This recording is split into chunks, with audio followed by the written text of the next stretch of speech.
성부와 성자와 성령의 이름으로. 하늘에 계신 우리 아버지, 아버지의 이름이 거룩히 빛나시며 아버지의 나라가 오시며 아버지의 뜻이 하늘에서와 같이 땅에서도 이루어지소서.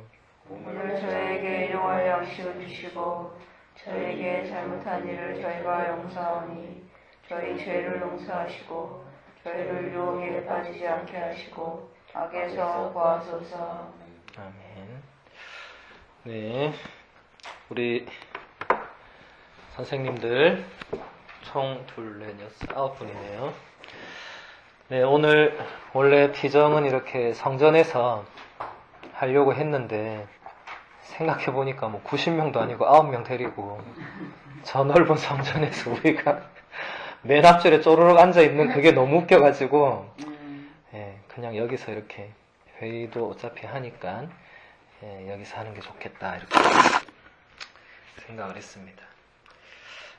교사회 피정 좀 이렇게 뭐 많은 걸 하려고 하다가 여러분들 뭐 시간도 이렇게 뭐 많은 것 같지도 않고 또 우리 라우렌시오 선생님이 이제 기도에 대해서 우리 교사회가 좀 필요한 것 같다. 그래서 제가 이제 기도에 대한 일단 내용을 준비를 했습니다. 그래서 우리가 이걸 같이 들으면서 정말 기도가 무엇이고 왜 우리가 기도를 해야 되고 특히 여러분들은 이제 교사들이니까 여러분에게 맡겨진 그 아이들을 위해서 특별히 기도해야 될 이제 사명을 받은 사람들이죠. 그리고 이 교사회라는 이 한 또 공동체를 이루고 있기 때문에 또 우리도 이렇게 서로 간에 끊임없는 서로를 위한 기도가 왜 중요한지 이제 이런 것들을 같이 나누어 보도록 하겠습니다. 예.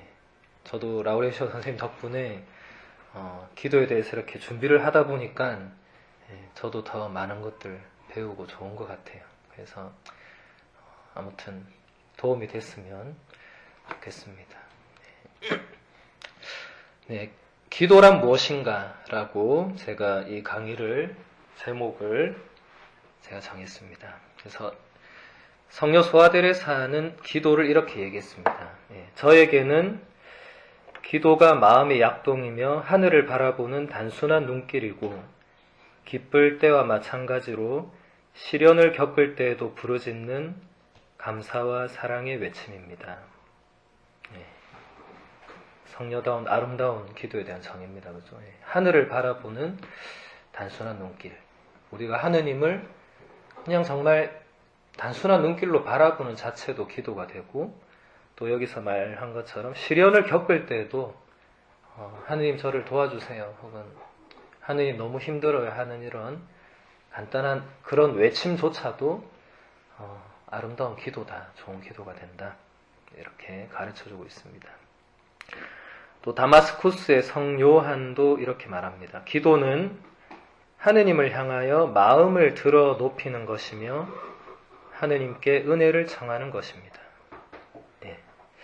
우리 마음을 여러분 미사 때 항상 우리가 중간에 신부님이 이렇게 하잖아요. 마음을 더 높이 이렇게 하잖아요. 그러면 우리가 뭐라고 하죠?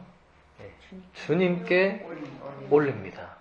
무슨 말이죠? 내 마음을 주님께로 들어올린다. 그러니까 여러분들이 미사 중에 분심 잠룡 중에 빠져서 막 이러고 있는 그 마음이 아니라 정말 주님께로 그 마음을 더 끌어올리는 왜냐하면 성찬의 전례가 그만큼 중요하기 때문에 그렇게 하는 겁니다. 여러분 그냥 습관적으로 그냥 마음을 더 높이 하면 주님께 올립니다. 이게 아니고 정말 내 마음을 이제부터 그 순간에 주님께로 들어올린다.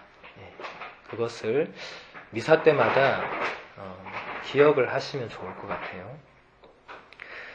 사도 바오로는 로마인들에게 보낸 편지에서 이런 고백을 하고 있습니다. 성령께서 나약한 우리를 도와주십니다. 우리는 올바른 방식으로 기도할 줄 모르지만 성령께서 몸소 말로 다할 수 없이 탄식하시며 우리를 대신하여 간구해 주십니다.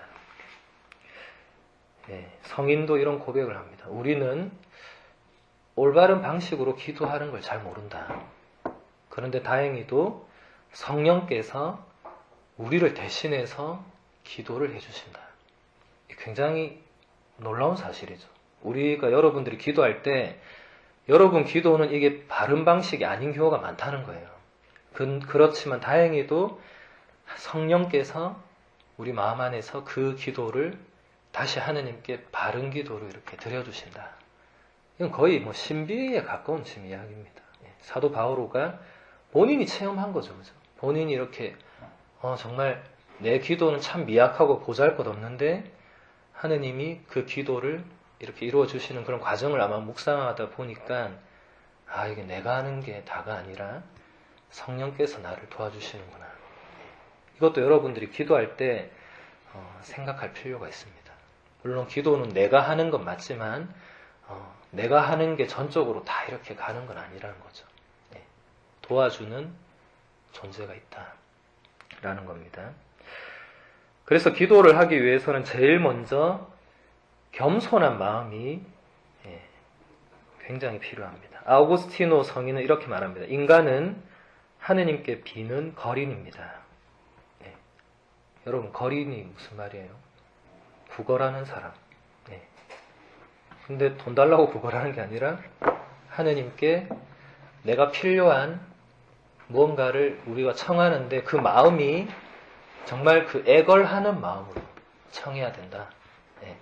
그 마음이 이제 겸손한 마음이다 라는 겁니다. 정말 제가 조금 이따 더 이제 설명하겠지만 여러분들 기도할 때 마음가짐 상태가 굉장히 중요하거든요. 여러분 기도할 때 여러분 마음 상태를 먼저 볼 필요가 있습니다. 내가 무슨 마음으로 지금 이 기도를 하는가. 뭐 예를 들어서 여러분 뭐 부모님이나 자녀나 배우자를 위한 기도를 한다. 무슨 마음으로? 내가 정말 하느님 앞에 겸손한 마음으로 이들을 위해서 뭔가를 청하는지, 아니면 내가 뭔가를 좀 이렇게 얻고 싶은데 이들이 좀 변하기를 바라는지 할 때 이게 여러 가지 다양할 수 있겠죠. 그래서 그런 본인의 마음 상태를 지금 내가 진짜 하느님 앞에서 하느님 나를 도와주세요라는 그런 마음인지 아니면 다른 마음인지, 이런 것도 우리가 기도 전에 살펴볼 필요가 있다라는 겁니다. 기도는 어디에서 나오는 것인가? 기도는 몸으로도 기도할 수도 있고 우리가 말로도 기도할 수 있고 그렇죠. 하지만 성경은 그것을 이제 때때로 영혼 혹은 정신이라고 하지만 마음이라고 표현할 때가 제일 많습니다. 내 마음이 기도를 드린다. 그래서 마음이 이렇게 기도를 드리는데 여러분 마음이 기도하는 순간에 기도에 이렇게 올인되어 있지 않으면 그 기도는 사실 참된 기도라고 볼 수 없는 거죠. 그러니까 입으로는 아까 주님의 기도 바치는데 마음은 그 순간에 주님의 기도에 따라가지 않고 있으면 그거는 참된 기도가 아니라는 거죠. 입으로만 기도한 거죠. 마음이 정말 하늘에 계신 내 아버지를 부르지 않았다면 그냥 하늘에 계신 우리 아버지 이렇게 하는, 그거는 올바른 기도가 아니다라는 겁니다. 그래서 마음이 정말 중요한 겁니다. 그래서 이 기도는 결국 우리가 이렇게 마음으로 하느님께 뭔가 말씀드리고 하면서 이제 하느님과 이제 관계를 맺어 나가는 거거든요. 하느님 혹은 예수님 혹은 성령님, 또 우리 기도를 도와주시는 뭐 성모 마리아님, 이렇게 관계를 우리가 이제 자꾸 맺어가는 거예요. 그래서 여러분들의 기도를 딱 들어보면 저 사람이 하느님과 관계가 어떤지를 바로 알 수 있습니다. 기도를 딱 보면, 그 내용을 딱 보면. 여러분들 조금 이따 우리가 이거 끝나면 같이 한번 기도를 해볼 건데 물론 그때 그 시간은 뭐 여러분들의 그 하느님과의 관계를 알기 위해서 기도를 하는 게 아니지만 여러분이 이렇게 기도를, 딴 사람 기도를 들으면 저 사람은 하느님과 저런 관계를 맺고 있구나. 정말 저 사람은 뭐 본인이 하느님 사랑받는 아들이라고, 사랑받는 딸이라고 느끼고 있구나. 뭐 이런 것들이 짧은 기도지만 그게 알 수 있고 보여진다는 겁니다. 그러니까 우리가 인간관계도 그렇잖아요. 내가 저 사람하고 얼마나 관계 맺고 있느냐에 따라서 내 표현이 달라져요. 예.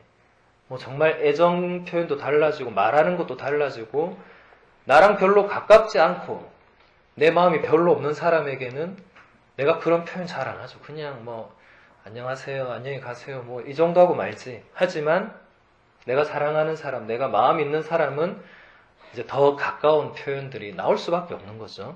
네. 기도도 마찬가지다. 그래서 하느님과 내가 얼마나 가까이 있는지는 내 기도 내용을 내가 보면 알 수 있어요. 네.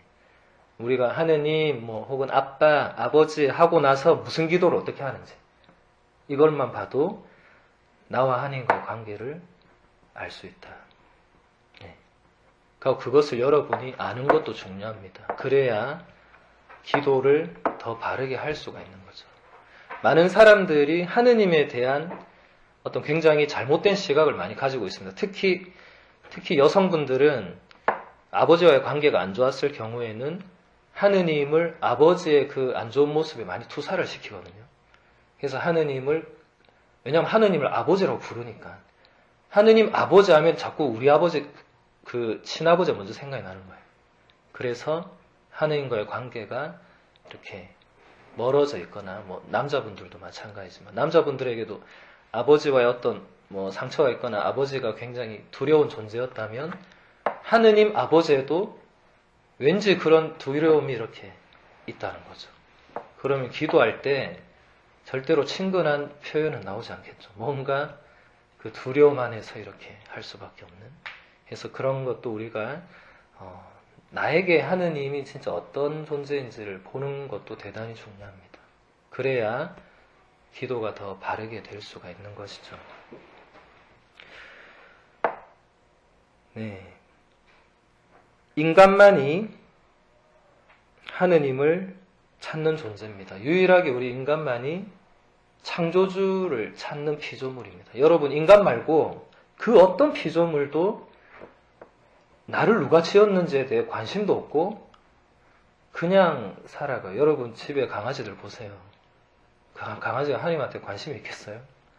그냥 여러분이 밥 주면 좋아하고 여러분 오면 꼬리 흔들고 뭐 여러분하고만 친하지만 그 강아지는 하느님에게 아무 관심이 없어요. 그럼 저 밖에 있는 꽃이나 나무들이 뭐 하느님한테 관심이 있겠어요? 아무도.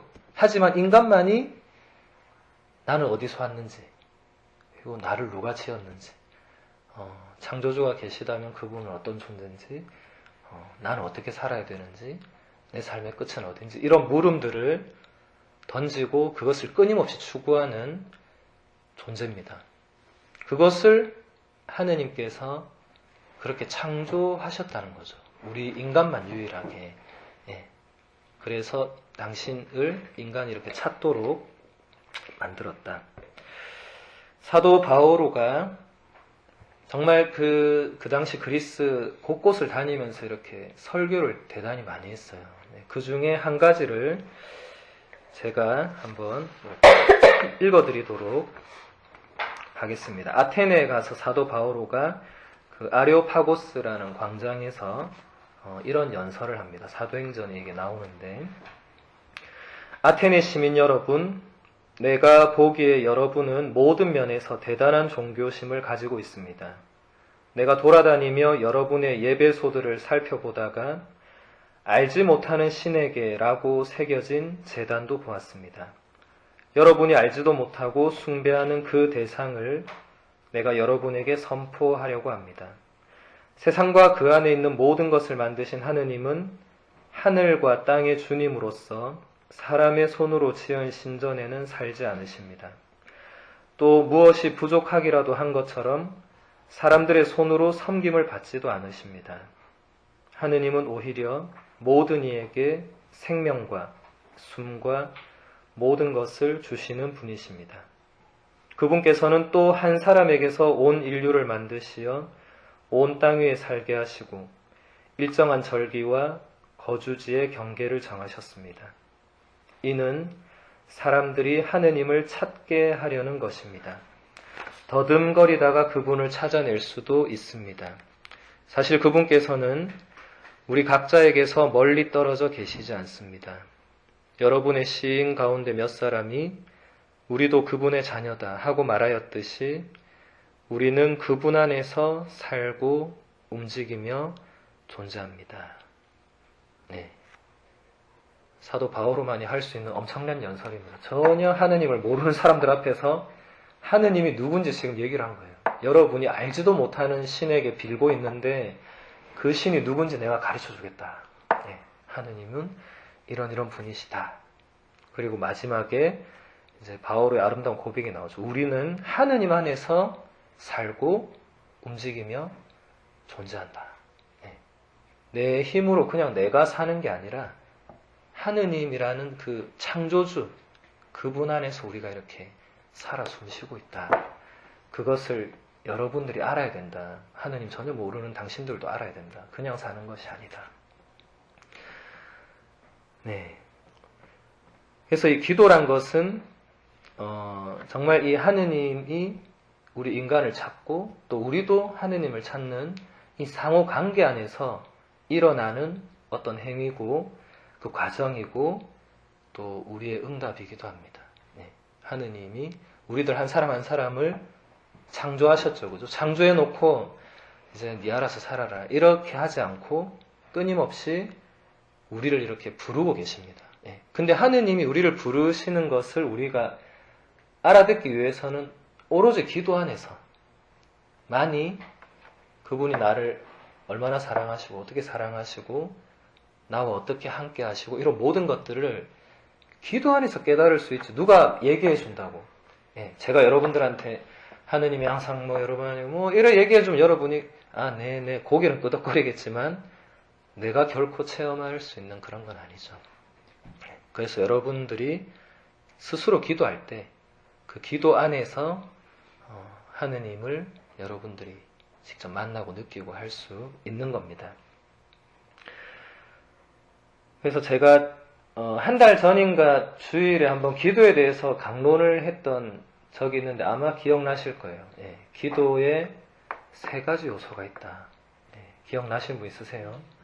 네, 그 3가지 정말 제가 강조했는데 한 5번 연속 되풀이했는데 예, 기도에는 3가지 요소가 있다. 이것이 있어야만 기도를 제대로 할 수 있다.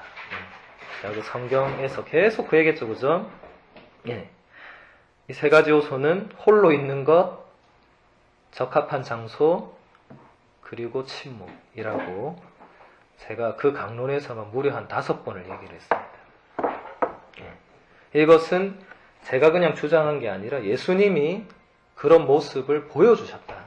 예수님 항상 기도할 때는 12제자랑 이렇게 같이 있지 않고 혼자서 산으로 가거나 외딴 곳으로 가거나 아무튼 혼자 있기 위해서 이렇게 멀어지셨어요. 이렇게 같이 있다가 기도할 때가 되면 혼자 어디로 가는 거예요. 그럼 제자들은 아는 거예요. 스승님이 기도하러 가는구나. 그래서 기도할 때는 혼자 있어야 됩니다. 그리고 2번째가 적합한 장소. 예수님은 아무 장소에서나 기도 안 했습니다. 항상 산에 가거나 외딴 곳에 갔어요. 우리말로 번역된 외딴 곳이 이렇게 원문을 보면 그 광야 완전히 그 당시에 그 팔레스타인에 정말 그 사막 같은 그런 곳들 많았거든요. 예, 저는 가서 봤는데 진짜 거기 가면 아무도 없어요. 아무것도 없어요. 그냥 모래만 있어. 모래 언덕만. 거기 가서 혼자 기도하는 거예요. 왜 그런 장소가 필요하겠어요? 거기 가야만 마지막 요소인 침묵이 이제 깔릴 수 있는 거죠. 네. 침묵 안에서 마더 데레사가 그런 얘기 했다고 그랬죠. 그죠? 침묵은 하느님의 언어다. 그래서 침묵하지 않고는 우리는 사실 기도할 수 없습니다. 제가 여기서 말씀드린 침묵은 말의 침묵뿐만이 아니라 여러분 마음의 침묵. 네. 제가 그날 강론에서 이 마음의 침묵이 얼마나 어려운지 얘기했습니다. 조금 있다가 또 제가 다시 한번 또 언급을 할 것입니다. 예, 그러면 이제 우리가 예수님은 어떻게 기도하셨는가 한번 살펴보겠습니다. 왜냐하면 예수님이 기도한 거는 진짜 올바른 기도죠. 기도 중에 기도, 정석이겠죠. 그죠? 딴 사람이 하는 기도보다 예수님의 기도는 바로 진짜 하나님하고 예수님의 그 관계 안에서 나오는 기도니까 거기서 우리가 배울 것들이 있다. 예수님이 기도를 드리신 대목은 수없이 많이 성경에 나오는데 두 장면에서 두 편의 기도는 매우 정확하게 기록된 것이 있습니다. 하나는 마테오복음서 11장에 나오는 기도고 다른 하나는 요한복음서 11장에 나오는 기도입니다. 마테오복음서 11장에서 예수님은 이런 기도를 바칩니다. 아버지, 하늘과 땅의 주님, 지혜롭다는 자들과 슬기롭다는 자들에게는 이것을 감추시고 철부지들에게는 드러내 보이시니 아버지께 감사드립니다. 그렇습니다, 아버지. 아버지의 선하신 뜻이 이렇게 이루어졌습니다. 네, 마테오 복음서 11장 25절에서 26절에 나오는 기도입니다. 일단 두 번째 것도 제가 말씀드리고 그 다음에 이 기도들을 한번 살펴볼게요. 요한복음서 11장에 예수님께서 죽은 지 나흘이 지난 라자로를 살리시기 전에 예수님이 하느님께 또 이런 기도를 드립니다. 아버지, 제 말씀을 들어주셨으니 아버지께 감사드립니다. 아버지께서 언제나 제 말씀을 들어주신다는 것을 저는 알고 있습니다. 네, 요한복음서 11장 41절에서 42절에 나오는 내용입니다. 이 두 기도에 지금 공통된 것들이 있는데 아마 조금씩 느끼셨을 것 같아요. 일단 예수님은 하느님을 부릅니다. 뭐라고 여기서 불렀죠? 아버지라고. 예, 근데 우리말로는 아버지로 번역됐지만 실제로 예수님은 그 당시 이제 아람말로 그냥 아빠라고 불렀어요. 신기하게도 아람말 아빠와 우리나라 말 아빠가 똑같아요. 음이 똑같아. 예, 우리도 아빠고 거기도 아빠예요. 그래서 예수님은 하느님을 이렇게 아빠라고 불렀습니다. 여러분 기도할 때 제일 먼저 불러야 됩니다. 그래서 여러분 성호경이라고 하잖아요. 성호경이 뭐예요? 거룩한 이름을 부르는 기도입니다. 여러분 성호경 할 때 성부와 성자와 성령의 이름으로 하면서 성부, 성자, 성령을 부르잖아요. 네. 그래서 여러분 기도할 때는 제일 먼저 대상자를 불러야 됩니다. 많은 사람들이 대상자를 빼먹고 기도해요. 자, 기도합시다. 그냥 뭐 오늘 저에게 뭘 해주시고 주어가 빠진 게 누구한테 지금 기도하는지 모르는 거예요. 나한테 기도하나 지금 이 사람이 기도합시다 하니까 뭘 빼먹고 하는 거야, 앞에를. 근데 이 호칭도 대단히 중요합니다. 왜냐하면 이것도 자기와 하느님의 관계를 드러내거든요. 예. 어떤 사람은 진짜 아빠하고 부르면서 기도한 사람이 있고 어떤 사람은 그냥 주님, 어떤 사람은 뭐 하느님, 어떤 사람은 뭐 아버지, 어떤 사람은 예수님, 뭐 그리스도님, 뭐 다양한 호칭들이 있는데 나는 주로 기도할 때 어떤 호칭을 쓰는지 한번 잘 보세요. 내가 즐겨 쓰는 호칭이 있거든요. 그게 나와 하느님과의 관계를 그게 또 말해주는 겁니다. 어떤 사람은 절대로 하느님을 다정하게 아빠라고 부르지 않는 사람들 있습니다. 네. 뭔가 있는 거죠. 그 관계 안에. 여기는 최고예요. 예. 그러니까 이 잘 부르는 분은 진짜 이 관계가 정말 나는 하느님 아빠의 사랑받는 아들이라는 그런 강한 확신이 그 안에 있는 거예요. 그래서 기도도 아들의 기도가 나오는 거예요. 예, 자연스럽게. 정말 아들이 아빠한테 청하는 그런 자연스러운 기도들이 나올 수 있는 거죠.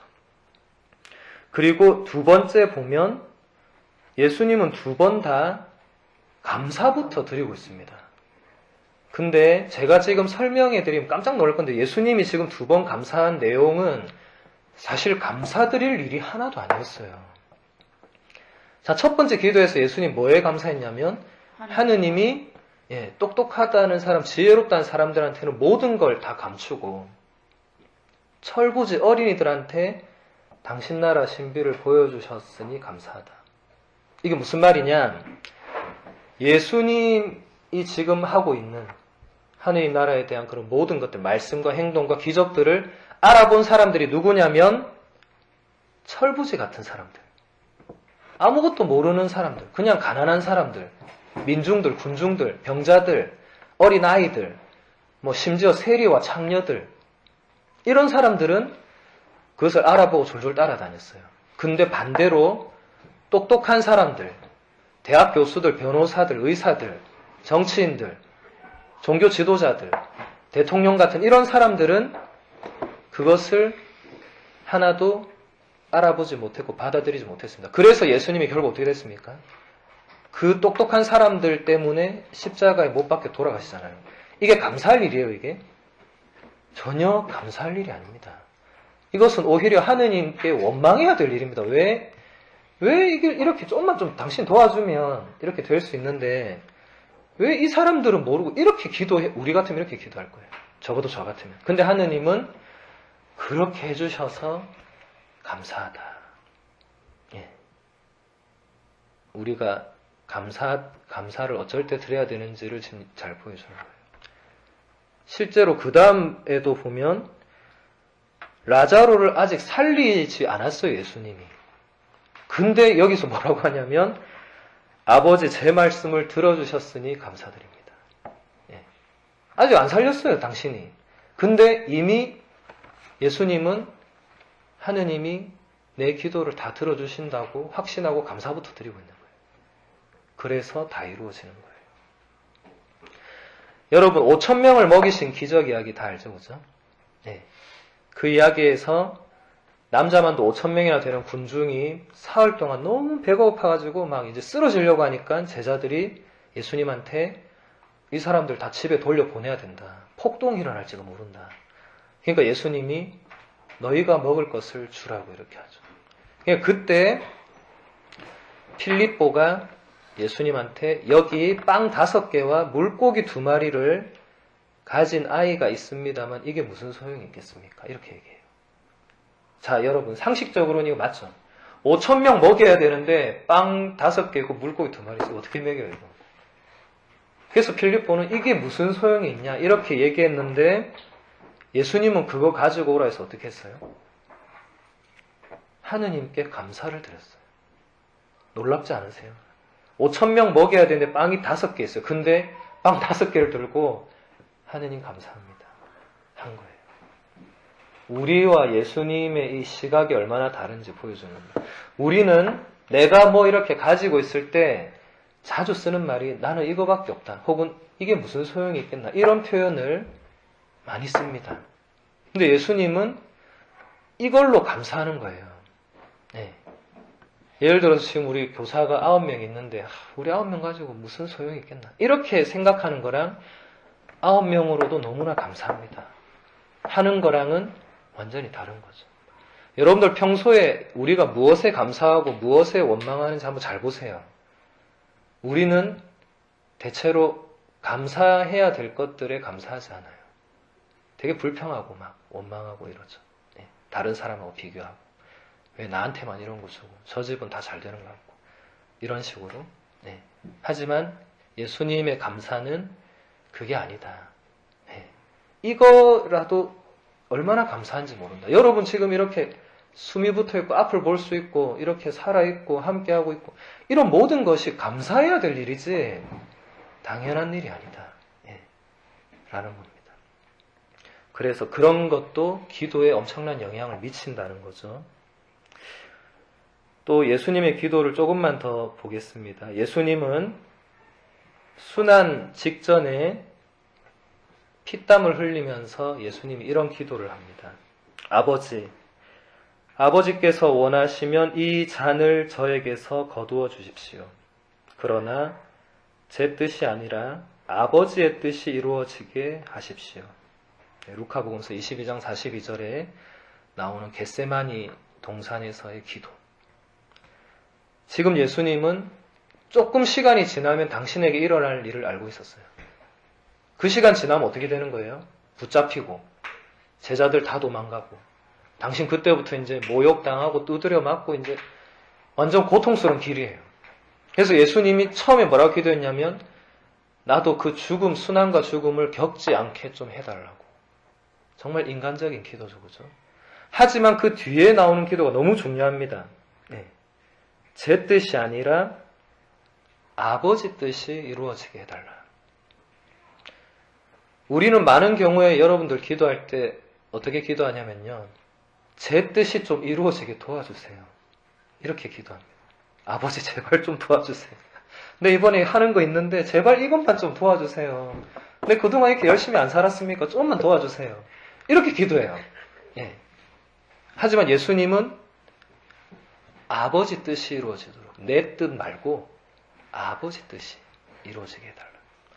그래서 여러분들이 제발 이것 좀 도와주세요 하면 절대로 하나님이 안 들어주는 거예요. 왜냐하면 하느님의 뜻과 내 뜻이 다를 때가 많다.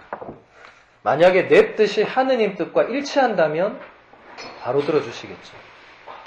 그러니까 여기서 보세요. 예수님의 첫 번째 기도를 하느님이 안 들어줬어요. 분명히 이 잔을 거두어 달라고 기도했잖아요. 근데 하느님이 안 거두어줬어요. 예수님 끝까지 십자가 못 박혀 갔어요. 네. 하지만 그 뒤에 예수님 기도는 아버지 뜻이 이루어지게 해달라. 그리고 아버지의 뜻은 하나뿐인 아들을 온 세상 구원을 위해서 그 십자가 고통에 내맡기는 거였어요. 네. 그래서 예수님이 아버지 뜻에 따라서 그렇게 한 거라는 거죠. 그리고 예수님께서 로마 병사들이 당신의 손과 발에 못을 박을 때 이런 기도를 합니다. 아버지, 저들을 용서해 주십시오. 저들은 자기들이 무슨 일을 하는지 모릅니다. 루카복음서 23장 34절에 나오는 기도입니다. 너무 놀랍지 않아요? 누가 여러분 계속 때리고 있는데 아버지 이 사람 용서해 주세요 이렇게 기도한 사람 있어요? 맞받아 치겠죠, 바로. 그죠? 네. 예수님 손과 발에 못을 박고 있는 사람이 있어요. 그 예수님이 지금 성경 구절은 이렇게 되어 있죠. 예수님이 이걸 그냥 제가 읽듯이 기도했겠습니까? 비명 지르고 있을 텐데. 네. 근데 그 순간에도 예수님은 이 사람들을 용서해 달라고 기도했습니다. 그 이유가 뭐냐면 이 사람들은 자기들이 지금 무슨 일을 하는지 모른다. 지금 로마 병사가 하고 있는 일이 무슨 일이에요? 자기를 지어내신 창조주 하느님께 못을 받고 있는데 이게 사람이 자기가 알면 그런 짓 하겠어요? 내가 알고 있는데 나를 지으신 분을 해코지를 하라면 누가 하겠어요? 모르고 한 일이다. 모르고. 네. 여러분 이 기도가 우리에게 용서에 굉장한 출발점을 주는데 우리가 나에게 상처 준 사람을 용서하기 위한 제일 첫 출발점은 그들이 혹은 그가 나에게 한 것을 그가 제대로 모른다는 것을 우리가 인지하고 받아들일 때 용서가 시작될 수 있습니다. 많은 경우에 사람들끼리 상처를 주고받는 것은 정말 의도적으로 저 사람을 이렇게 하려고 하는 경우는 잘 없어요. 여러분 한번 잘 생각해 보세요. 정말 그 사람이 나의 마음이 의도적으로 못 박으려고 망치 갖고 와서 내 마음속에 못을 박는 사람도 뭐 있을 수는 있겠지만 보통은 그렇지 않습니다. 보통은 오히려 우리는 어쩔 때 상처받습니까? 오히려 진짜 가까운 사람한테 막 이렇게 기도했다가 딱 한마디 잘못 들었을 때 갑자기 팍 상처받는 거예요. 어떻게 네가 나한테 이럴 수 있어? 이렇게 되는 거지. 생판 모르는 사람이 나한테 못 박아도 하나도 안 아파요. 뭐 아는 사람도 아니고. 그냥 뭐 그렇게 된다는 거죠. 그래서 우리가 정말 누군가를 용서하려고 할 때는 그 사람이 나한테 정말 의도적으로 와서 대못 박으려고 한 것이 아니다. 라는 마음부터 이제 시작이 된다는 거죠. 그러면 그 사람이 조금 이해가 되고 조금 더 그 사람을 생각하면 그 사람도 나만큼 불쌍한 사람이고 참 그 사람도 정말 자기 힘겨움안에서 그런 모습들을 우리가 또 볼 수도 있고 이건 이제 오늘 주제는 아니니까 더 제가 얘기하지는 않겠지만 그런 시작점이 될 수 있다. 그리고 예수님께서 십자가 위에서 마지막에 숨을 거두시기 직전에 아버지, 제 영을 아버지 손에 맡깁니다. 라고 기도하시면서 숨을 거두었습니다. 그러니까 여러분 지금 예수님을 보면 예수님 기도가 어떻습니까? 매 순간마다 무슨 기도를 해요, 지금. 네. 죽기 직전까지도. 이것은 우리에게 정말 우리도 매 순간순간 이렇게 기도를 해야 된다는 것을 또 가르쳐 주는 겁니다. 여러분, 기도는 언제 하는 거예요? 언제나 정해진 때가 따로 없는 거예요. 여러분, 기도 시간을 따로 정해야지, 언제 내가 기도해야지. 그거 아닙니다. 기도는 아침에 눈 떠서부터 잠들기 직전까지 기도하는 겁니다. 아침에 눈 뜨면 제일 먼저 뭘 해야 됩니까? 성호경부터 끊는 거죠. 끊으면서 하느님 감사합니다. 오늘도 저에게 새 하루를 주셔서 너무나 감사합니다. 또 새 눈을 뜨게 해주셔서 감사합니다. 어제를 용서해 주셔서 감사합니다. 오늘 하루 열심히 살도록 도와주세요. 우리 가족들도 보살펴 주시고 오늘 하루 제가 당신 안에서 당신 뜻에 어긋나지 않도록 살게 해주세요. 자, 제가 방금 이런 기도했는데 이거 몇 초 걸렸을 것 같아요? 정확하게 20초 정도 걸렸어요. 네. 이렇게 시작하는 거예요. 네. 기도할 시간이 없다 이런 사람들 새빨간 거짓말입니다. 네. 기도를 하지 않아서 시간이 없는 거지 기도는 시간 내놓고 정해놓고 따로 하는 게 아니에요. 자기 전에도 오늘 하루를 잠깐 돌아보면서 하나님 감사합니다. 하루 동안 이렇게 제가 열심히 살 수 있도록 해주셔서 감사합니다. 근데 제가 아까 낮에는 그 사람에게 언성을 높인 것은 제가 잘못한 것 같습니다. 내일은 제가 좀 더 너그러워질 수 있는 사람이 되게 해주세요. 오늘 밤 당신 안에서 편히 잠들게 해주세요. 그렇게 하고 이 기도는 15초도 안 걸렸습니다. 그리고 잠드는 거예요.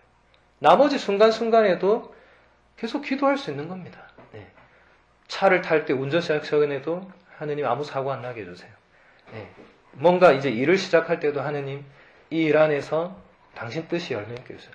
언제든지 아이를 만날 때도 하느님 내가 이 아이를 당신 눈으로 바라볼 수 있게 해주세요. 친구를 만날 때 하느님 친구와 제가 쓸데없는 얘기보다는 좀 더 우리 마음 나눌 수 있게 해주세요. 아니면 그냥 하느님 함께 해주세요. 언제든지 네. always 네. anytime 언제든지 네. 네. 제가 너무 강조하려고 하다 보니까 네. 안 쓰던 영어가 갑자기 튀어나오네요. 네. 그래서 아무튼 그렇게 할 수 있다. 자, 그러면 이제 예수님이 기도에 대해서 뭐라고 가르쳐 주셨는지 한번 살펴보겠습니다. 여러분 마테오 복음서 5장, 6장, 7장, 3장을 합쳐서 뭐라고 하는지 아세요? 네, 산상설교라고 합니다. 들어보셨어요? 네, 산상설교가 뭐냐면 예수님께서 산 위에서 설교한 내용을 마테오 복음서 저자가 5장, 6장, 7장에 모아놓은 겁니다. 여러분 그거 집에 가서 한번 읽어보세요. 진짜 너무 좋은 말씀이 많아요. 네. 근데 거기서 예수님이 기도에 대해서 이런 가르침을 주십니다. 너희는 기도할 때에 위선자들처럼 해서는 안 된다. 그들은 사람들에게 드러내 보이려고 회당과 한길 모퉁이에 서서 기도하기를 좋아한다. 내가 진실로 너희에게 말한다. 그들은 자기들이 받을 상을 이미 받았다. 너는 기도할 때 골방에 들어가 문을 닫은 다음 숨어 계신 너의 아버지께 기도하여라. 그러면 숨은 일도 보시는 너의 아버지께서 너에게 갚아주실 것이다. 너희는 기도할 때 다른 민족 사람들처럼 빈말을 되풀이하지 마라. 그들은 말을 많이 해야 들어주시는 줄로 생각한다. 그러니 그들을 닮지 마라. 너희 아버지께서는 너희가 청하기도 전에 무엇이 필요한지 알고 계신다. 네, 마테오 복음서 6장 5절에서 8절에 나오는 기도에 대한 가르침입니다. 여기서 세 가지를 우리가 볼 수 있는데요.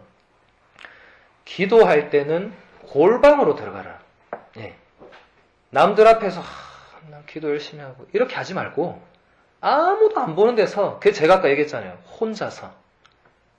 혼자서 기도해야 된다. 네.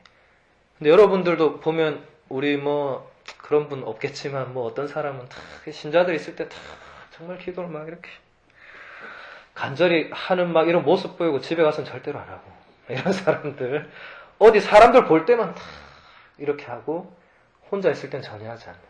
반대로 해라는 겁니다. 사람들과 있을 때 내가 기도한다는 거 드러내지 말고 나 혼자 있을 때는 정말 간절히 기도하고 네. 그게 올바른 기도다. 위선자처럼 하지 말자.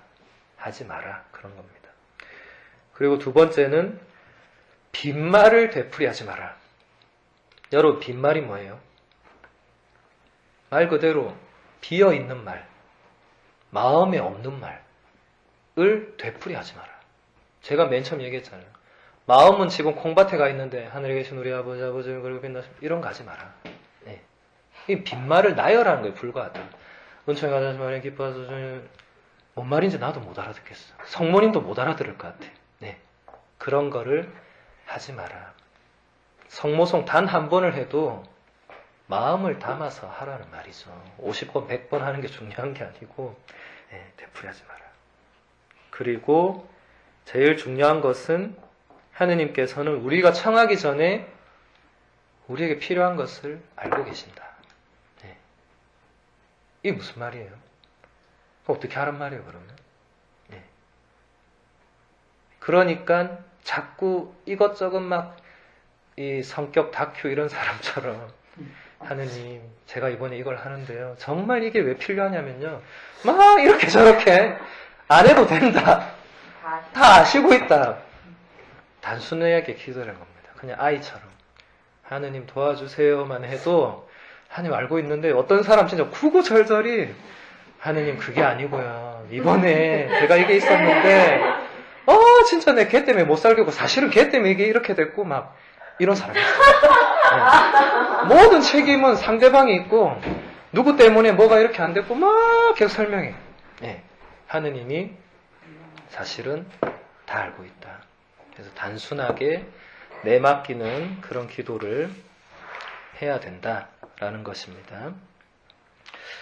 네. 그러면 이제 예수님이 또 가르쳐 주신 이 비유 이야기들을 우리가 잠깐 살펴보겠습니다. 예, 오늘은 전반적으로 이제 신약 성서 안에서 기도에 대한 내용만 제가 이렇게 좀 발췌를 했습니다. 예, 구약 성경까지 하면 너무 내용이 많아서 그래서 우리 루카복음서에서 기도에 대한 세 가지 비유가 이렇게 나오는데 굉장히 중요합니다. 자, 첫 번째 이야기를 제가 읽어드리겠습니다. 예수님께서 말씀하셨습니다.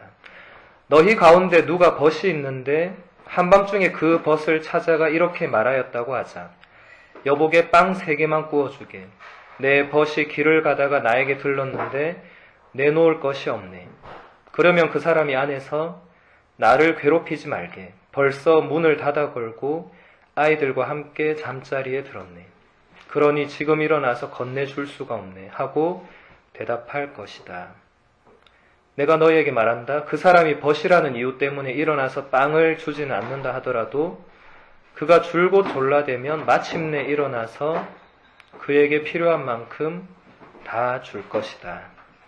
네, 루카복음서 11장 5절에서 8절의 내용입니다. 네, 감사합니다. 자, 이 이야기는 무엇을 지금 예수님이 강조하신 거겠어요? 여러분 친구 집에 찾아가서 빵 좀 달라고 하는데 친구가 안 줬어. 근데 계속 문 앞에서 달라고 하면 결국 그 친구가 줄 거다. 지금 이게 기도하고 지금 어떤 연관이 있다는 겁니까, 이게? 예, 계속 청해라는 겁니다. 계속. 여러분 여기 자녀들 있는 분은 여러분 자녀가 한 번, 두 번, 10번을 청하는데 여러분이 계속 안 들어주는 엄마 아빠 있어요? 아, 있구나. 있다니까 갑자기 할 말이 없었지. 다음부터는 있더라도 없다고 쳐주세요. 갑자기 뭐가 다 끊겨버리고. 네. 있는 부모도 있지만 적어도 하느님은 그러지 않는다. 여러분이 계속 쫄라대면 들어주신다. 네. 보통 우리는 3번 정도 청하고 더 안 청하더라고요. 많은 사람들이. 뭔가 정말 필요한 걸 청할 때 3번 정도 청하고 저한테 와서 그래요. 신부님, 하느님이 기도를 너무 안 들어줍니다. 네. 내가 3번이나 청했는데 전혀 꼼짝을 안 한다고. 그래서 제가 그러면 그런 얘기 합니다. 3번이 아니라 300번도 청해야 된다. 그게 정말 당신에게 필요하다면, 그리고 왜 안 들어주시는지 그거 한번 생각해 봐야 된다. 조금 이따 얘기하겠지만 그게 정말 당신한테 필요한지 아닌지부터 생각해야 된다. 예. 예를 들어서 어떤 사람이 하느님, 제 눈앞에 1000만 원만 벌게 해주세요. 이번 달에 1000만 원만 벌게 해서 기도하고 500만 원밖에 못 벌었어. 하느님 나한테 왜 이러십니까? 내가 1,000만 원이 필요하다 안 했습니까? 근데 거기서 중요한 거는 정말 이 1,000만 원이 나한테 필요했느냐? 아니면 그 500만 원으로도 충분히 내가 그 안에서 뭔가를 할 수 있었느냐? 이런 것들이 잘 봐야 됩니다. 기도 안에서. 내 욕심으로 청하느냐 아니면 정말 하느님 뜻에 맞게 뭔가를 청하느냐 이걸 봐야 된다는 거죠. 여러분 맨날 복권 사서 끓는 사람들 있죠. 네. 이번에만 걸리게 제발 하느님 이번만 걸리게 해주시면 제 정말 이 중에 절반은 내 성당에 봉헌하고 정말 어디 3분의 1은 과원에 내고 그래도 나머지 뭐 하고 나머지 뭐 조금 요거 이것만 제가 쓸 테니까 하느님 이 좋은 지향을 왜 안 들어주는 거예요? 내가 정말 아니 어떤 사람은 저렇게 로또 걸려가면 뭐 지멋대로 쓰는데 난 절대 그렇게 안 하고 정말 절반은 우리 이튼타운 성당에 바로 기부하고 그중에 3분의 1은 우리 장신부님 장학금으로 보내주고 근데 그런 좋은 지향을 가지고 있는데 왜 안 들어주냐고. 왜 안 들어줄까요? 그래서 그것이 내 욕심인지 아니면 정말 하느님 뜻인지 하느님이 그러길 원하신다면 나 아니라도 누군가 복권 당첨자를 통해서 그렇게 하시겠죠. 네. 근데 수많은 복권 당첨자들이 보니까 기도하기 전의 내용과 당첨되고 나서 실행하는 내용이 다 다르더라고요. 그 사람들 고백이에요. 내가 당첨되면 이렇게 하려고 하느님한테 맹세했다 하지만 되고 나서 난 그렇게 안 했고 결국 그 사람들이 인생을 다 정말 이렇게 망해버리는 완전히 감옥에 가고 막 이렇게 되는 끔찍한 그러니까 처음에 내가 맹세한 대로만 했어도 그 사람들은 그렇게 안 됐을 거예요. 이턴타운 성당의 절반을 봉헌하고 했으면 달랐겠죠. 근데 사람이 그렇잖아요. 화장실 들어가기 전에 마음과 나올 때 마음이 다르다고. 네. 막상 딱 걸리니까 싹 사라진 거예요. 하느님을 잊어버리고 이제 이 돈을 나에게 어떻게 쓸까? 사람이 그렇게 될 수밖에 없는 거예요. 우리 파우스티나 씨가 왜 안 들어주냐고 했는데 파우스티나 씨 당첨되면 바로 그렇게 할 거예요. 네. 무슨 성당에 무슨 봉헌은 무슨 계약서 쓴 거 있어요? 바로 이렇게 나오겠죠. 네. 증거 있어요? 바로 나오겠죠. 바로 이 나라를 뜨겠지 뭐 바로 어디 뭐 그렇기 때문에 안 들어주시는 네, 겁니다. 그렇다 너무 상심하지 마세요. 네. 그래요. 농담한다고 너무 이 첫 번째 비유에서 시간이 많이 갔는데 아무튼 넘어가고 두 번째 과부와 재판과 비유 얘기가 비슷하니까 제가 넘어가겠습니다. 그리고 세 번째가 진짜 중요한 비유입니다. 이거 여러분 너무나 잘 아시는 바리사이와 세리의 비유 이야기입니다. 제가 읽어드리겠습니다. 두 사람이 기도하러 성전에 올라갔다. 한 사람은 바리사이였고 다른 사람은 세리였다. 바리사이는 꼿꼿이 서서 혼잣말로 이렇게 기도하였다. 오 하느님, 제가 다른 사람들 강도짓을 하는 자나 불의를 저지르는 자나 간음을 하는 자와 같지 않고 저 세리와도 같지 않으니 하느님께 감사드립니다. 저는 일주일에 2번 단식하고 모든 소득의 11조를 바칩니다. 그러나 세리는 멀찍이 서서 하늘을 향하여 눈을 들 엄두도 내지 못하고 가슴을 치며 말하였다. 오 하느님, 이 죄인을 불쌍히 여겨 주십시오. 내가 너희에게 말한다. 그 바리사이가 아니라 이 세리가 의롭게 되어 집으로 돌아갔다. 누구든지 자신을 높이는 이는 낮아지고 자신을 낮추는 이는 높아질 것이다. 네, 루카복음서 18장 9절에서 14절에 나오는 바리사이와 세리의 비유 이야기입니다.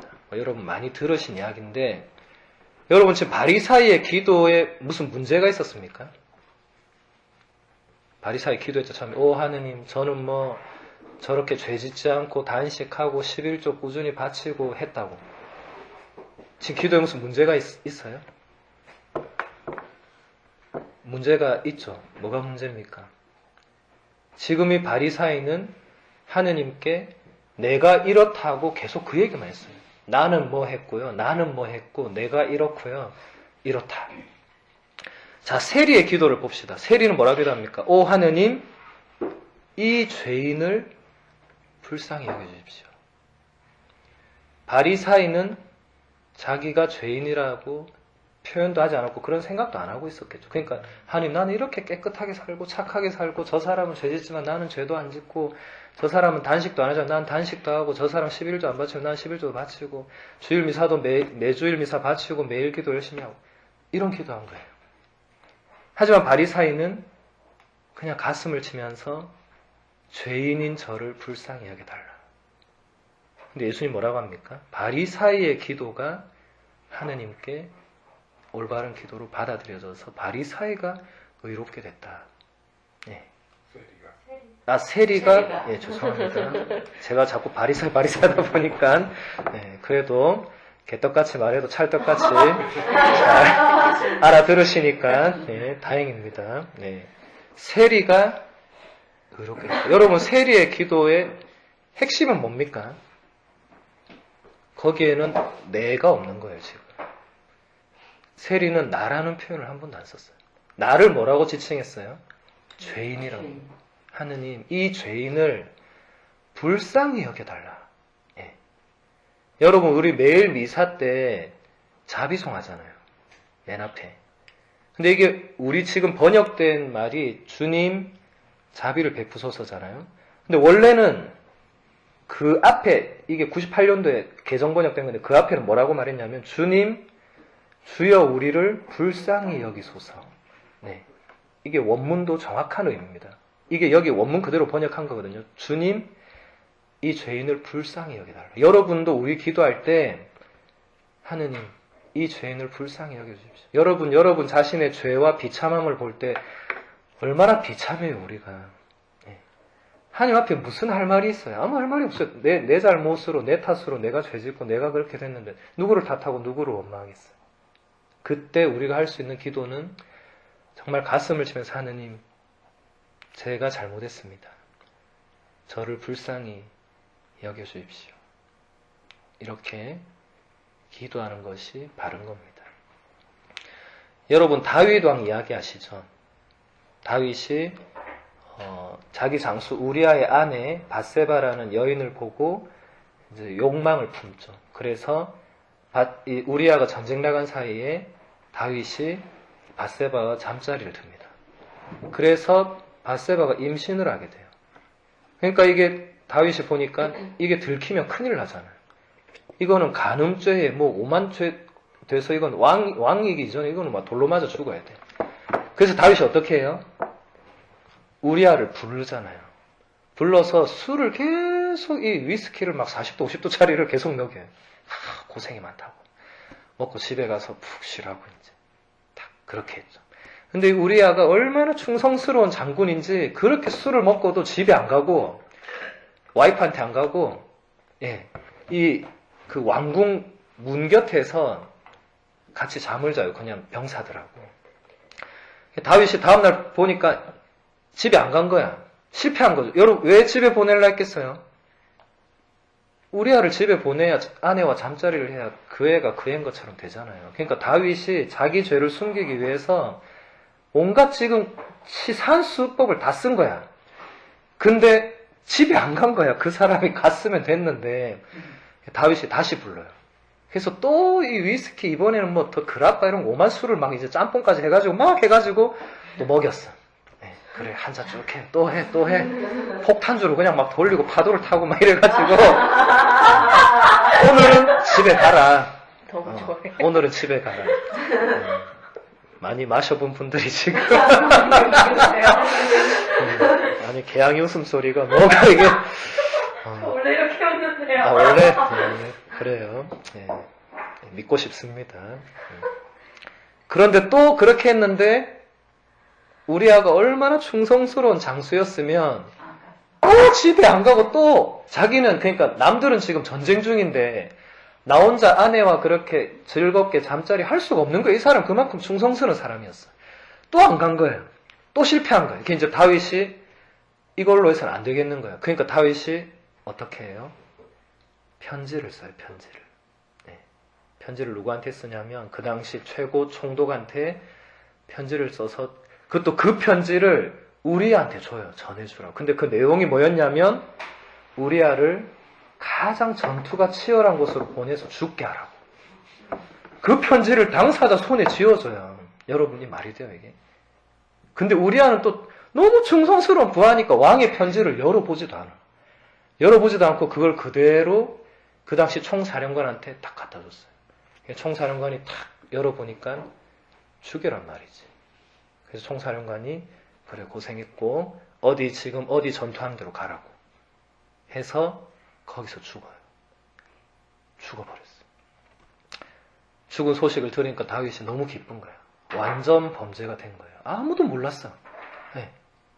그 총독만 알고 있었죠. 그러니까 총사령관만. 하지만 총사령관도 무슨 일이 일어나는지 모르는 거예요. 그냥 죽여라 하니까 얘가 잘못했나 보다 왕한테 뭐 그런가 보다 이러고 그냥 죽인 거예요. 아니, 본인이 죽인 건 아니지만 그렇게 해서 죽은 거예요.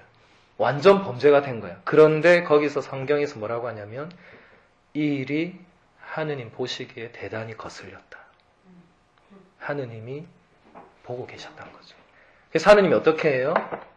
예언자를 한 명 보내요. 다윗한테. 예언자가 다윗을 찾아왔어. 그래 뭐 어서오세요 무슨 일이 하는데 예언자가 비유를 한 가지 얘기해요. 예, 임금님 제 이야기 한번 들어보세요. 딱 그런 거예요. 그걸 얘기해라니까. 예언자가 이런 얘기하는 거예요. 어떤 사람 가난한 사람이 양을 한 마리밖에 가지고 있지 않은 가난한 사람이 있었다. 근데 그 옆에는 부자가 살고 있었다. 양을 막 수백 마리 갖고 있는 부자가 살고 있었다. 그런데 하루는 부잣집에 친구가 놀러 왔다. 근데 이 부자가 자기 양을 잡기가 싫어서 옆에 있는 가난한 사람과 한 마리밖에 없는 양을 뺏어서 그 양 잡아서 친구를 대접했다. 다윗 왕이 이 말을 듣자마자 막 화를 내면서 세상에 그런 놈 잡아 죽여야 된다고. 어떻게 그럴 수 있냐고. 자기는 양이 수백 마리나 있는데 어떻게 한 마리 양을 빼서 그럴 수 있냐고 딱 하니까 예언자가 뭐라고 하는지 아세요? 그 사람이 바로 당신입니다. 당신이 지금 그렇게 했습니다. 당신 후궁이 수천 명입니다. 그런데 하나밖에 없는 우리아의 아내 밧세바를 당신 범하고 남편 우리아를 죽였다고. 딱 이렇게 말했을 때 여러분 다윗이 어떻게 했을 것 같아요? 이놈도 죽여야 되겠다. 이렇게 했을 것 같아요. 이놈이 다 알고 있네. 죽여야 되겠다. 이렇게 했으면 다윗은 이렇게 성인으로 존경받지 못했을 겁니다. 아마 가장 악마 중에 악마 같은 인물로 기억이 성경에 기록됐겠죠. 그때 다윗이 그 예언자 앞에서 뭐라고 했냐면 무릎을 꿇고 내가 주님께 죄를 지었습니다. 이렇게 고백해요. 네. 그래서 하느님이 다윗을 용서해 줍니다. 이 엄청난 죄를 지었는데도 여러분 지금 다윗이 한 죄 무슨 죄? 온갖 죄가 지금 다 들어갔잖아요.